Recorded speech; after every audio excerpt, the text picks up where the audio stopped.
আজকে ছেলের আবদার পূরণ করলাম। ছেলে খেতে চেয়েছে নান আর চিকেন তান্দুরি। তো যাই হোক, কীভাবে তৈরি করছি সেটাই আজকে আপনাদের সাথে শেয়ার করবো। হ্যালো এভরিওয়ান, আসসালামু আলাইকুম। কেমন আছেন আপনারা সবাই?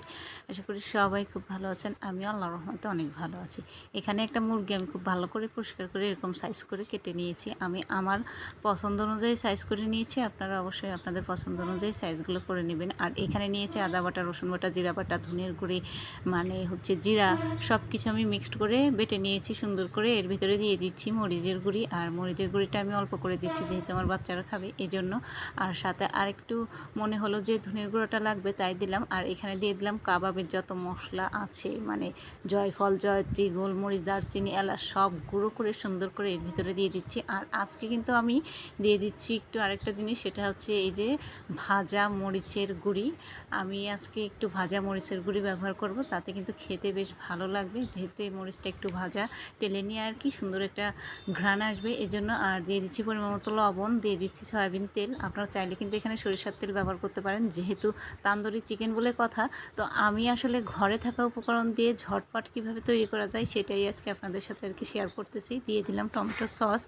এখন এই উপকরণগুলো খুব ভালো করে মেখে নিব। তার সঙ্গে দিয়ে দিচ্ছি একটু ফুড কালার রেড, তবে এটা অপশনাল, আপনারা চাইলে এটা বাদ দিতে পারেন। এটা কিন্তু স্বাদের কোনো পরিবর্তন হবে না, জাস্ট সুন্দর একটা কালারের জন্য আমি দিয়ে দিচ্ছি।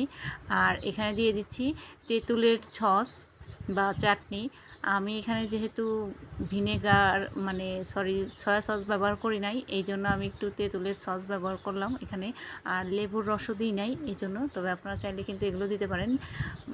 আমার বাসায় ছিল না, তাই ছিল না বলে যে এখন তান্দুরি চিকেন খেতে ইচ্ছা করতেছে খাবো না, সেটা তো হতে পারে না। তাই ঘরে থাকা উপকরণ দিয়ে কীভাবে ঝটপট তৈরি করা যায় সেটাই আর কি আমি দেখাচ্ছি। তো যাই হোক, মশলাগুলো খুব ভালো করে মেখে এখন এই যে চিকেনগুলো দিয়ে দিচ্ছি। চিকেনগুলো দিয়ে খুব ভালো করে এটাকে মেখে নিব, এমনভাবে মাখাইতে হবে যে হাতেই যেন চিকেনটা রান্না করা হয়ে যায় এরকম মনে হয়। তো আমি খুব ভালো করে কিন্তু চিকেনগুলো সুন্দর করে মেখে নিয়েছি, এই দেখুন। আর এখন এটাকে আধা ঘন্টার জন্য ঢেকে রেখে দিব রেস্টে। আধা ঘন্টার জন্য ঢেকে রেস্টে রেখে দিলে দেখা যাচ্ছে চিকেনের ভিতরে মশলাগুলো খুব সুন্দর করে প্রবেশ করবে আর খেতেও বেশ ভালো লাগবে।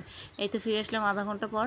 এখন দেখুন এই যে চিকেনটা কিন্তু খুব ভালো করে মাখানো হয়ে গেছে। এখন আমি এটাকে এরকম ধরে ধরে কড়াইতে দিয়ে দিচ্ছি। এই যে আমি ফ্রাই প্যানে দিয়ে খুব সুন্দর করে এটাকে ভেজে নিচ্ছি। আর এভাবে করে কিন্তু আস্তে আস্তে আমি সব চিকেনগুলো ভেজে নিব। আর জালটা অবশ্যই মিডিয়াম টু লো আঁচে রাখতে হবে। খুব জোরে জাল দিলে কিন্তু উপর দিয়ে ভাজা হয়ে যাবে, বাট ভিতরে কিন্তু কাঁচা থেকে যাবে। দেখুন আমি এভাবে করে সুন্দর করে ভেজে নিয়েছি। তবে হ্যাঁ, আমি কিন্তু একটু খুব ভালো কড়া করে ভেজে নিয়েছি। আপনারা চাইলে এর থেকে একটু কম করেও ভেজে নিতে পারেন, যেহেতু ফার্মের মুরগি এই জন্য আমি একটু কড়া করে ভেজে নিয়েছি। আর এই তো চলে আসলাম পরিবেশনের জন্য। সঙ্গে ছিল পরোটা। মাশাআল্লাহ, খেতে কিন্তু অনেক অনেক ভালো হয়েছিল। আর অবশ্যই কিন্তু আপনারা একবার হইলেও বাসায় এভাবে ট্রাই করে দেখবেন খেতে কিন্তু ভীষণ ভীষণ মজা। আর আজকের মতো আমি এখানে বিদায় নিচ্ছি, আবার দেখা হবে নতুন কোনো রেসিপি নিয়ে। ততক্ষণ ভালো থাকুন, সুস্থ থাকুন, আল্লাহ হাফিজ। আর ভিডিওটি ভালো লাগলে লাইক, কমেন্ট, শেয়ার করবেন।